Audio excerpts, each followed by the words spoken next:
Buen día, chalón, chalón. El Eterno les bendiga. Muy buenos días, muy buenas tardes a todas aquellas personas, países que no tienen el mismo horario que nosotros aquí en Colombia. Bueno, mi nombre es Luz María Gómez y vamos a iniciar con la parashá 45, que dice va el Hanán y supliqué, la lilla 13. Vamos a estar leyendo en Devarim, el que tenga su Biblia puede abrir allí, en Deuteronomio 4:41 al 49. Vamos a mirar las ciudades de refugio al oriente del Jardín. Esas ciudades de refugio tienen algo muy interesante. Y vamos a mirar también para quién es la Torah. Dice, entonces Moshe separó 3 ciudades al lado este del Jardín, hacia donde sale el sol, para que el asesino pudiera huir. Esto es, alguien que mate por error a una persona a quien no odiaba previamente, y al huir a una de estas ciudades puede vivir allí. Ustedes podrán pensar, ay no, pero ¿cómo así que escondían la gente porque mataba a alguien? No, era un asesino que no era prácticamente culpable, porque mató sin pensarlo, no estaba premeditado asesinarlo, no tenía premeditado hacerle daño. Entonces esas personas que hacían esto, que no estaba premeditado, entonces Moshe tenía unas ciudades allí de refugio para que ellos fueran allí y pudieran estar allá todo el tiempo necesario. Dice, para que el asesino pudiera huir, esto es alguien que mata por error. O sea, no es que fulanito mató con ganas de matarlo, por rabia, por odio, no. Y estos son los testimonios que Moshe dejó a los hijos de Israel. O sea, todo lo que Moshe hizo, lo hizo para enseñarnos, para enseñarle al pueblo de Israel en aquel entonces, que el pueblo de Israel debía de conocer las leyes y los estatutos para que después no cometieran errores. Claro que de todos modos se cometen errores, a veces se cometen errores en la ley eh, conscientemente, porque a veces hacen las cosas premeditadas. Después de que había salido de Mirrayim, eso se los enseñó Moshe a los hijos de Israel, para que ellos a su vez lo fueran replicando a sus nuevas generaciones. Del otro lado del río del Jardín, en el valle frente al Peor, en la tierra de Sihón, rey de los Amorim, quien vivía en Esbón. Aquí el Moshe y los hijos de Israel derrotaron cuando salieron de Mirrayim. Aquí nos está haciendo una aclaración a dónde fueron o a dónde envió, qué partes Moshe escogió para que estas personas que habían asesinado se pudieran guardar. Era una ciudad que ya ellos habían conquistado, ya la habían derrotado, ya podían estar allí. Entonces miramos ahí las ciudades que Moshe escogió. Escogió 3 ciudades que escogió para que ellos fueran allí a protegerse y lógicamente a llevar una vida normal, a trabajar. Y esos estatutos son hasta hoy, porque no fue solamente para aquella época, no son estatutos perpetuos. Miramos, miramos que Moshe, él clamaba al Eterno. Por eso dice que Moshe clamó, porque es que para tomar una decisión de esta tan delicada, él tenía que haber pedido la dirección del Eterno. Él tenía que haber dicho, Señor, mira lo que está pasando. Y seguramente el Señor le dijo, haz esto, porque Moshe hacía todo lo que el Eterno le mandaba. Entonces, ¿él qué hacía? Con todas las cosas que cometían su pueblo, él clamaba. Estamos hablando del pueblo de Israel, no de todo el pueblo de Egipto y esa gente, no, sino solamente el pueblo del Eterno. Y miramos también aquí que es la Torah que Moshe puso delante de los hijos de Israel. Hoy día tomamos esta Torah para nosotros, porque necesitamos conocer, aprender y poner en práctica estos estatutos. Esas son las instrucciones y leyes y estatutos que Moshe presentó a los hijos de Israel. Entonces, miramos cómo Moshe tenía una carga tan grande. Yo imagino que él debía de estar cansado, porque constantemente él estaba clamándole al Señor para poder tener la dirección que hacer con el pueblo rebelde, con los que se equivocaban, con los que peleaban porque estaban cansados de dar vueltas en el desierto, porque eso me imagino que debió ser cansón, estar todo el tiempo caminando en el desierto sin tener una vida normal como la que ellos tenían en Egipto, porque ellos tenían su vida normal, preparaban todo, no tenían que salir a caminar, no tenían que ir a aguantar el sol, sobre todo las mujeres que no trabajaban en las obras de allí de Egipto. Del otro lado del río del Jardín, en el valle frente a Beipeor, en la tierra de Sihón, el rey de los Emorí, quien vivía en Herbón, a quien Moshe y los hijos de Israel derrotaron. Allí, en esa tierra, ya ellos tenían poderío, ya ellos se podría decir que estaban empoderados de esta tierra, porque cuando uno gana algo, uno se empodera de lo que se gana. Uno llega allí, toma posesión de lo que tiene, y dice, y tomaron posesión de su tierra y de la tierra de Og, rey de Basán, dos reyes de los Emorí que estaban del otro lado del Jardín hacia la salida del sol.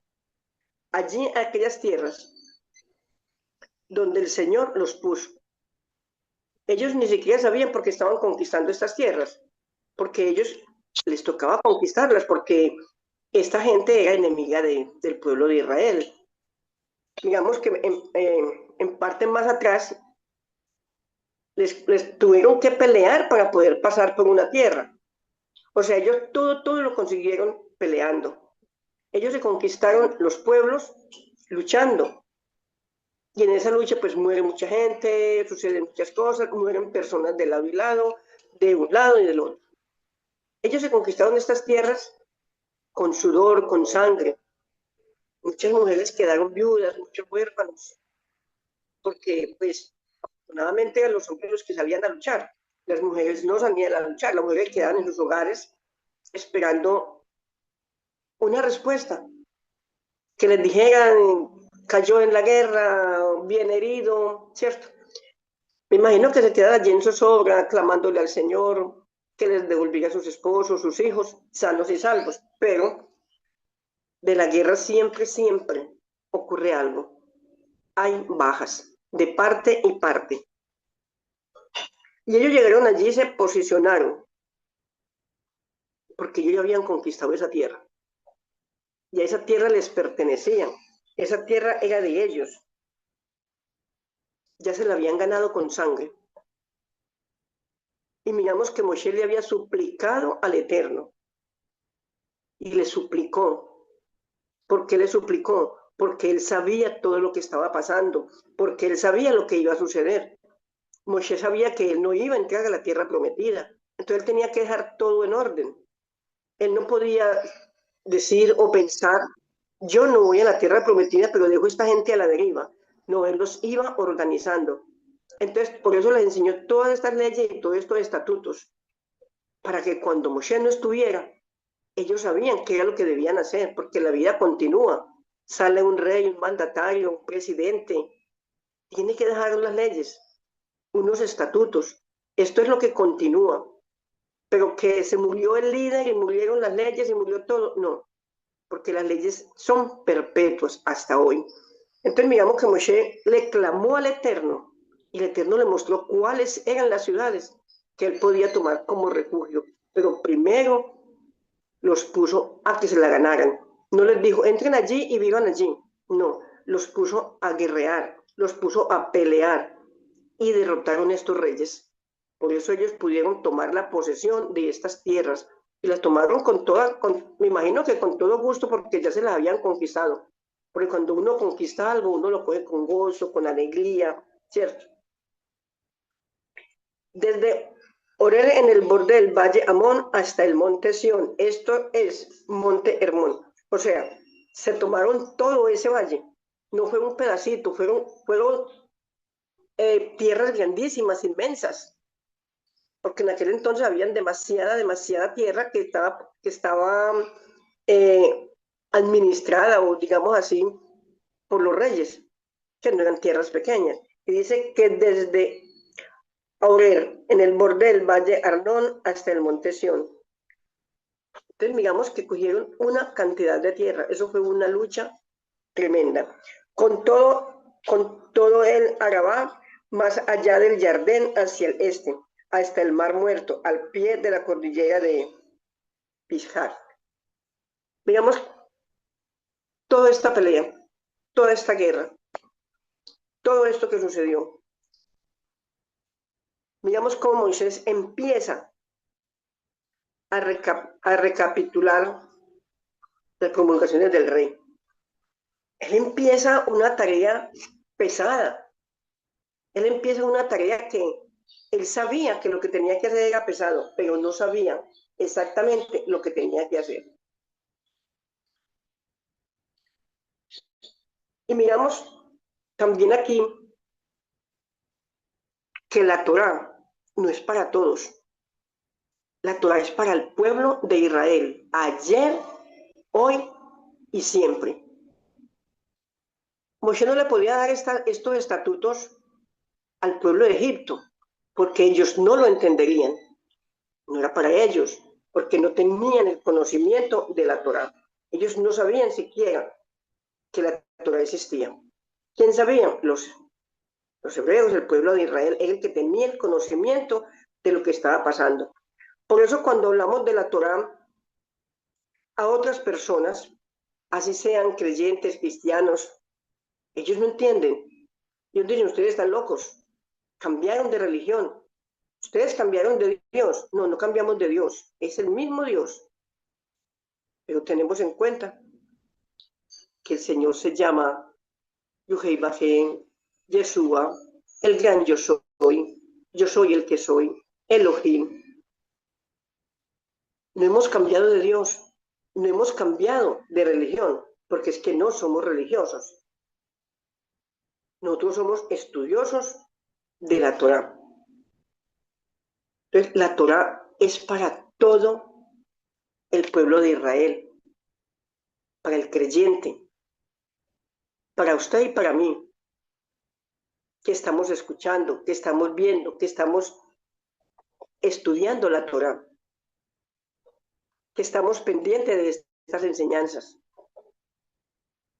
Todo aquel que escucha la Torá es porque es escogido para escuchar la Torá, o sea, tiene el conocimiento de lo que está haciendo. Porque cuando nosotros tenemos conocimiento de la Biblia, tenemos el conocimiento que hay un Dios con estatutos, con leyes, es un Dios para obedecer. Cuando conocemos la Torá, entendemos que la Torá es palabra de Dios. La Torá nos está hablando mucho más claro que la Biblia renovada, la Reina Valera, porque en la Torá profundizamos la palabra, aprendemos la palabra, aprendemos los estatutos, aprendemos que Moshe le enseñó a su pueblo, a los hijos, porque ya recordemos que ya el pueblo antiguo, ya los grandecitos, los que habían salido de Misrayim, fueron saliendo, fueron muriendo, porque el Señor quería gente nueva que pudiera entrar a la tierra prometida. ¿Por qué quería el Señor gente nueva? Es que no quería a los viejitos, los ancianos, los adultos mayores. Claro que sí los quería. Los amaba, los guardaba, los protegía. Pero es que ya ellos venían con muchos resabios. Mire que ellos fueron los que le dijeron a Aarón que hiciera el becerro de oro. O sea, tenían sus resabios. Que los jóvenes no tenían resabios, que los cogieron después, claro, que cogieron sus cosas después, pues se volvieron idólatras, ocurrieron muchas cosas. Pero los estatutos se los enseñaron a los jóvenes, como hoy día, que nosotros los creyentes, los mesiánicos, en fin, le enseñamos a nuestros hijos la Torá, los que tienen hijos pequeños, los que tenemos nietos, porque ellos son el futuro de la Torá. Ellos son el futuro, porque si ellos aprenden la Torá como debe de ser, si nosotros hacemos como Moshe, que les dejó estatutos, de seguro que ellos van a continuar viviendo la Torá y enseñando la Torá mientras venga el Eterno. Estas porciones nos enseñan que nosotros debemos dejar un legado bueno. Nos enseña que nosotros estamos en la obligación y en el deber de educar nuestros hijos, nuestros nietos, nuestra familia, nuestros sobrinos, bajo la Torá. A veces decimos, es que fulanito de tal salió al papá, a la mamá. Sí, ¿por qué? No, mire, esa señora cómo era de buena, ese señor cómo era de bueno. Qué gente de ejemplo, qué gente es tan maravillosa. Eso fue lo que hizo Moshe. Podríamos decir, mira, Moshe, qué inteligente, qué sabio, porque le enseñó a los jovencitos, a los nuevos que estaban surgiendo, les enseñó la Torá, les dejó estatutos, les dejó leyes, para que pudieran aprender a obedecerle al Eterno, para que pudieran aprender que las cosas con el Eterno hay que cumplirlas, y el que le cumple al Eterno se va llenando de bendiciones. Muchos dicen, como me fue bien, qué suerte. No, no es suerte, es bendición. Yo hago todo lo bueno, qué suerte tengo. Porque imagínate que me gané tal cosa. No. Para nosotros, los que tenemos la Torá viviente, decimos bendición. Cuando a mí me llega algo así que yo no estaba esperando, yo no digo qué suerte, digo yo gracias Padre maravilloso, porque tú me estás bendiciendo. Es una bendición para nosotros. Yo les dejo aquí para que reflexionen los que son padres, los que son abuelos, tíos, hermanos, algún pariente cercano tiene que sea joven, que reflexionen en esta Torá, en estas leyes y estatutos, que debemos de dejar un buen legado a nuestros hijos y a nuestros nietos. Bueno, muchas gracias. En este día tan maravilloso que hemos aprendido algo sobre las leyes y estatutos que a veces queremos pasárnoslas por la faja, a veces no hacemos caso. Yo no me le sujeto a nadie, yo no me le sujeto a las autoridades, yo no me le sujeto. Y las autoridades son muchas, es el ejército, la policía, cantidad, los profesores, los médicos, que nos dicen cosas para nuestro bien. Bueno, Padre Celestial, te doy gracias en esta mañana, porque me permite, Señor de la Gloria, compartir esta pequeña reflexión con muchas personas allí afuera. Padre, que esto haya sido de enseñanza para que lo escuche, para que esté allí pendiente en el nombre poderoso de Yeshua HaMashiach. Amén y amén.